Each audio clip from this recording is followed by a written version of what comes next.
الحمدللہ میں دمن flour mill کا آنر ہوں، اور میں نے بڑی محنت سے ایک فلور مل تو نہ کہ ایک شاہکار بنایا ہے۔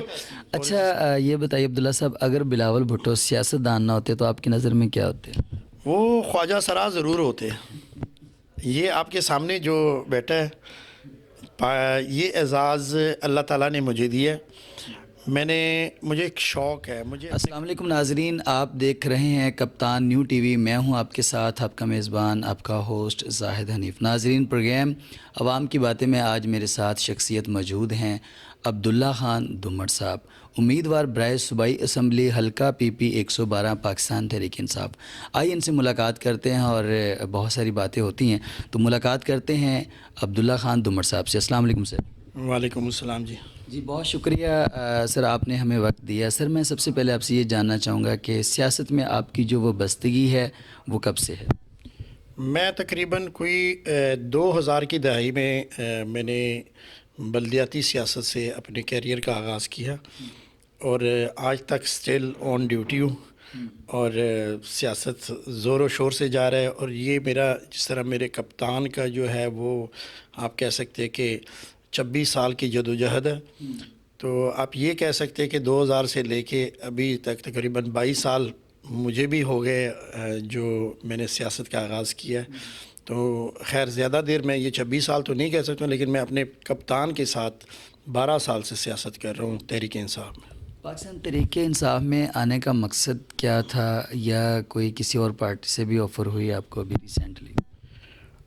نہیں، پہلے تحریک انصاف سے پہلے، یا جس وقت 2010 سے پہلے، خاص طور پہ 2000 کی دہائی میں، تو اس وقت کپتان جو تھا وہ اتنا نہ پاپولر تھا، نہ ہمیں اتنی اویئرنیس تھی، یا ہم تک ان کا میسج نہیں پہنچا تھا۔ اس وقت 2 جماعتیں تھی، جو تھی نون لیگ اور پیپلز پارٹی۔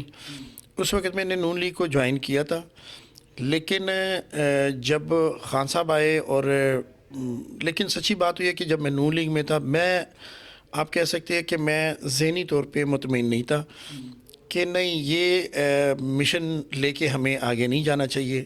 پھر درمیان میں جب خان صاحب آئے، خاص طور پہ 2008 کے بعد، تو 2010 میں نے تحریک انصاف میں جوائن کیا۔ لیکن یہ میں پہلے بتا دوں کہ تحریک انصاف میں نے بڑا سوچ سمجھ کے آیا ہوں۔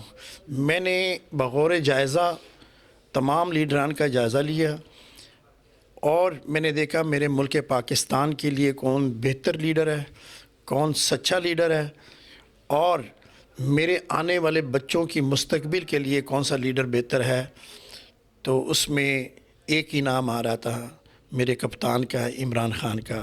کیا وجہ تھی پی ٹی آئی کو جوائن کیوں کیا؟ کون سا منشور آپ کو اچھا لگا جس پہ آپ مطمئن ہوئے، اور آپ نے مسلم لیگ نواز کو چھوڑ کر آپ نے پاکستان تحریک انصاف کو جوائن کیا؟ منشور کون سا پسند ہے؟ سب سے پہلے تو یہ کہ عمران خان پاکستان کے لیے ہمیشہ، پہلے جب وہ پلیئر تھے تو پاکستان کے لیے کرکٹ کے لیے، دیکھو عمران خان کو کسی پیسے کی ضرورت نہیں ہے۔ عمران خان جیسے لیڈر صدیوں بعد پیدا ہوتے ہیں، تو اللہ پاک نے ہمیں عمران خان جیسے لیڈر دیے، ہمیں اس کی قدر کرنی چاہیے۔ اور میرے آنے کا مقصد بھی یہ ہے کہ عمران خان ایک سچا اور کرا اور دلیر، نڈر، بہادر انسان ہے جو اس ملک پاکستان کے لیے کچھ کرنا چاہتا ہے۔ اچھا عبداللہ صاحب، یہ بتائیے جس طرح ملک کے جو سیاسی حالات ہیں وہ بہت ہی مطلب کہ گرم ماحول ہے، سردی آ گئی لیکن سیاسی ماحول جو ہے بہت گرم ہو چکا ہے۔ کیا لگتا ہے کہ کیا کل بروز جمعہ اسمبلیاں تحلیل ہوں گی؟ اور دوسرا مجھے ساتھ یہ بھی سوال لے لیں کہ خان صاحب نے اتنی دیر کیوں کی یہ فیصلہ کرنے میں، اسمبلیاں تحلیل کرنے کی دیر کی وجہ کیا ہے؟ نہیں، اس کی دیر کی وجہ یہ تھی کہ آپ دیکھ رہے تھے کہ جب سے یہ رجیم چینج آیا اور یہ گورنمنٹ ہم پہ مسلط، چوروں ڈاکوؤں لٹیروں کی گورنمنٹ ہم پہ مسلط کی گئی، تو اس میں کچھ شخصیات ایسی تھی، میں ان کا نام نہیں لوں گا، آپ سمجھ گئے ہوں گے، کہ جنہوں نے ملک پاکستان کو بہت نقصان پہنچایا، اور پاکستان تحریک انصاف کے ساتھ وہ دشمنی کی حد تک گئے، اور جو ہم پہ ظلم و تشدد، جبر جتنے بھی انہوں نے وہ کیے ہم ان کا مقابلہ کرتے رہے، اور اب ہم جو ہے ہمارے نئے کپتان، نئے آرمی چیف سے یہ امید رکھتے ہیں کہ انشاءاللہ وہ پاکستان کی بہتری کے لیے سوچیں گے اور پاکستان کے سیاسی معاملات میں دخل اندازی نہیں کریں گے۔ کل جو ہے آپ نے بات کی، کل انشاءاللہ تعالی جو ہے ہم اسمبلیاں توڑیں گے۔ انہوں نے جو حربے استعمال کرنے تھے کر لیے، یہ غیر آئینی، غیر قانونی، انہوں نے، ان کے گورنر نے جو اقدام اٹھائے ہیں وہ اس کی کوئی حیثیت نہیں ہے۔ یہ رانا ثناء اللہ جو بڑکے مارتا تھا کہ جی میں وزیر اعلیٰ ہاؤس جو ہے وہ سیل کر دوں گا، آج ہم سب انتظار میں تھے کہ وہ جو ہے شاید مونچھیں بڑی رکھی ہوگی، جو بات کی ہے تو شاید اس پہ پورا اترے، لیکن بس مونچھیں ہی مونچھیں ان کی، تو باقی کارنامہ کوئی بھی نہیں ہے۔ تو ہم انتظار کرتے رہے، ہمارے وزیر اعلیٰ ہاؤس میں بیٹھے تھے، ان کا انتظار کر رہے تھے، پھر یہ انہوں نے نہ کسی ٹیوٹر کا جواب دیا، نہ ان میں، ان کے بازو میں اتنا دم اور خم ہے کہ وہ پاکستان تحریک انصاف کا مقابلہ کر سکتے ہیں۔ اس کی وجہ یہ ہے کہ ہم لوگ حق اور سچ پہ کڑے ہیں اور حق اور سچ کے ساتھ ہے۔ یہ چوروں کا، ڈاکوؤں کا، لٹیروں کا ایک گروہ جو ہم پہ مسلط ہوا ہے، ان سے ہم کیسے ڈریں گے؟ ہم پاکستان کی ترقی کے لیے، اپنے بچوں کی مستقبل کے لیے، یہ عمران خان پہ کوئی احسان نہیں ہے، یہ پاکستان بچانے کے لیے ایک حقیقی آزادی کی جنگ ہم لڑ رہے ہیں، اور ہم عمران خان صاحب کا شکریہ ادا کرتے ہیں کہ وہ ہمیں لیڈ کر رہے ہیں۔ ان کو حالانکہ ضرورت نہیں ہے ایسی چیزوں کی، لیکن وہ اپنی جان خطرے میں رکھ کے ہمارے ساتھ، ہمارے پاکستان کے لیے سوچ رہے ہیں، ہمارے بچوں کی فیوچر کے لیے سوچ رہے ہیں۔ تو جو ہے بالکل ہم اپنے کپتان کے ساتھ کھڑے ہیں۔ یہ نون لیگ کے ڈاکو لٹیرے جو ہے وہ ہمارا کچھ بھی نہیں بگاڑ سکتے، اور انشاءاللہ تعالیٰ کل آپ دیکھیں گے کہ جو ہے ہم دونوں اسمبلیاں تحلیل کریں گے۔ باقی ہمیں ان سے کسی قسم کا کوئی خوف نہیں ہے، ہم ڈٹ کے کھڑے ہیں اپنے کپتان کے ساتھ، اور کیونکہ ہمارا کپتان ہمارے لیے کھڑا ہے۔ وہ ایک وقت تھا عمران خان صاحب ہمیں کہتے ہوتے تھے کہ آپ نے گھبرانا نہیں، آج ہم اپنے کپتان کو کہتے ہیں خان آپ نے گھبرانا نہیں، آپ نے ساری عوام کو جگا دیا، سارے ملک کے عوام کو آپ نے شعور دے دیا، آج آپ نے گھبرانا نہیں، پاکستان کا ایک ایک شہری، ایک ایک فرد آپ کے ساتھ کھڑا ہے اور اس حقیقی آزادی کی جنگ میں آپ سے آگے کھڑا ہے۔ کہا جاتا ہے کہ ایک زرداری سب پر بھاری، کیا لگتا ہے عبداللہ صاحب، کیا زرداری صاحب دوبارہ بھاری ہونے جا رہے ہیں؟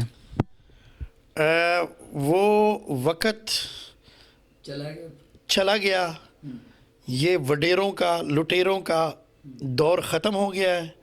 اب نہ زرداری نے چلنا ہے، نہ زرداری کے کسی پتے نے چلنا ہے۔ زرداری صاحب جس طرح پچھلی دفعہ آئے تھے، اس مرتبہ بھی انشاءاللہ جو ہے وہ یہاں سے دوڑیں گے، تم دبا کے دوڑیں گے، بلکہ اس محبت کا اظہار کرنے کے لیے مجھے ایک شوق پڑا کہ میں ایک ایسے کام کروں جس سے پتہ لگے پورے پاکستان میں کہ اپنے کپتان سے میں محبت کا اظہار کروں۔ وہ جھنڈا ہم نے دوستوں نے مل کے فیصل آباد میں بنایا۔ کتنی لاگت آئی تھی اس میں؟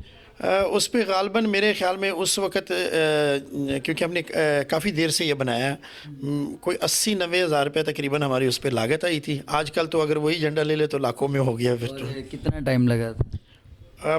تقریباً کوئی مہینہ کے قریب ہمارا لگ گیا تھا اس پہ۔ اچھا، جو لوگ اس جھنڈے کے مالک بنے ہوئے ہیں تو ہمارے ناظرین کو اور قوم کو بتائیں کہ اصلی مالک عبداللہ خان دمڑ صاحب فیصل آباد سے ہیں۔ جی بالکل، یہ اعزاز مجھے حاصل ہے کہ پاکستان تحریک انصاف کا اس وقت پاکستان میں نے سب سے بڑا جھنڈا بنانے والا جو ہے، میں پاکستان تحریک انصاف عمران خان کا کارکن ہوں، ورکر ہوں، اور مجھے ورکر کہنے میں بڑی خوشی ہوتی ہے کہ میں خان کا سپاہی ہوں، اور یہ میں نے شوق سے جو ہے محبت کا اظہار کرتے ہوئے پاکستان تحریک انصاف کا پاکستان میں سب سے بڑا جھنڈا بنایا، اور میں نے یہ جھنڈا جو ہے لاہور پی ٹی آئی کو گفٹ کیا ہے کہ میرے کپتان کے گھر کے قریب آپ رہتے تو کپتان کو کم از کم میرا جھنڈا نظر آنا چاہیے۔ اچھا عبداللہ صاحب، جس طرح کوئی جس چیز کا مالک ہوتا ہے نا، اس کو نشانیاں پتہ ہوتی ہیں، تو آپ کے جھنڈے کی کوئی مین نشانی بتا دیں تاکہ لوگوں کو پتہ چل جائے کہ واقعی عبداللہ صاحب اس جھنڈے کے اصلی مالک ہیں۔ آپ نے دیکھا ہوگا، ایک تو سب سے پہلے جب میرا کپتان آیا تھا فیصل آباد میں دھوبی گھاٹ میں، سارے ٹی وی چینلز نے دکھایا تھا، تو اس وقت بھی وہ جھنڈا فیصل آباد میں ہم نے لہرایا تھا سب سے پہلے، اور اس کی بہت بڑی نشانی یہ ہوگی اس جھنڈے کے اوپر میرا نام لکھا ہوا ہے باقاعدہ، اور میرے حلقہ بھی لکھا ہوا ہے. تو یہ وہ کوئی مٹا نہیں سکتا اس سے، کیونکہ جس طرح عمران خان کو میرے دل سے کوئی نہیں مٹا سکتا، اسی طرح اس جھنڈے سے میرا نام کوئی نہیں مٹا سکتا. جس طرح میاں صاحب نے کہا تھا کہ میں مہنگائی ختم کرنے کے لیے اپنے کپڑے بیچ دوں گا، آٹا سستا کرنے کے لیے اپنے کپڑے بیچ دوں گا، تو کیا لگتا ہے میاں صاحب، پرائم منسٹر صاحب کب اپنے کپڑے بیچ کر مہنگائی کم کر رہے ہیں؟ وہ عمران خان نہیں ہے جب ایک شرٹ پہ سائن کر دے تو وہ کروڑوں اربوں روپے میں بک جائے. یہ چور ڈاکو سب کو پتہ ہے. یہ کپڑے کیا، انہوں نے کپڑے کیا بیچنے تھے، ان کے کپڑوں سے تو بیچ کے نا آٹے کا ایک تیلا بھی نہیں آئے گا. انہوں نے تو پاکستان کی عوام کے سب کے کپڑے بیچ دیے. انہوں نے جتنی مہنگائی کر دی ہے، ان کے کپڑوں کو ہم نے کیا کرنا ہے، ہماری طرف سے یہ ننگا پھرے. لیکن یہ پورے عوام کے ساتھ جو انہوں نے ظلم زیادتی کی ہے، پورے پاکستان کے کپڑے انہوں نے اتار دیے. انہوں نے کیا کپڑے بیچنے اپنے. اچھا آخری سر سوال ہے، آپ دمڑ آٹا فلور مل کے آنر ہیں، کیسے حالات ہیں، اور اس کے علاوہ آپ کی مل کا جو آٹا ہے وہ پاکستان میں کس کس جگہ پر جا رہا ہے اور کیا معیار ہے، کیا مقدار ہے؟ الحمدللہ میں دمڑ فلور مل کا آنر ہوں، اور میں نے بڑی محنت سے ایک فلور مل تو نہ کہ ایک شاہکار بنایا ہے، اور جس میں پہلی مرتبہ میں پورے پاکستان میں فلور ملز میں نے لیب کو انٹروڈیوس کروایا. اور مقصد یہ تھا کہ لوگوں تک معیاری آٹا ملے، کوالٹی ملے، اور لوگوں کی صحت کا خیال رکھتے ہوئے جو تمام ایس او پیز پہ عمل درآمد کیا جائے. تو الحمدللہ میں نے اس میں کوشش کی، اور میں اب ایک برانڈ بن گیا. اور میں یہ بڑے فخر سے یہ کہتا ہوں کہ جو جتنے بھی ملٹی نیشنل برانڈز ہیں وہ میرے ساتھ کام کر رہے ہیں، اور یہ ورلڈ فوڈ میں باقاعدہ ہم لوگ سیٹسفائیڈ ہے، اور ہم پورے دنیا میں مال بیچ سکتے ہیں. لیکن اس وقت میں پورے پاکستان میں الحمدللہ اپنا مال بیچ رہا ہوں، کراچی سے لے کے بلوچستان، خیبر پختونخوا تک، اور پنجاب میں تو آلریڈی میں پہلے کر رہا ہوں.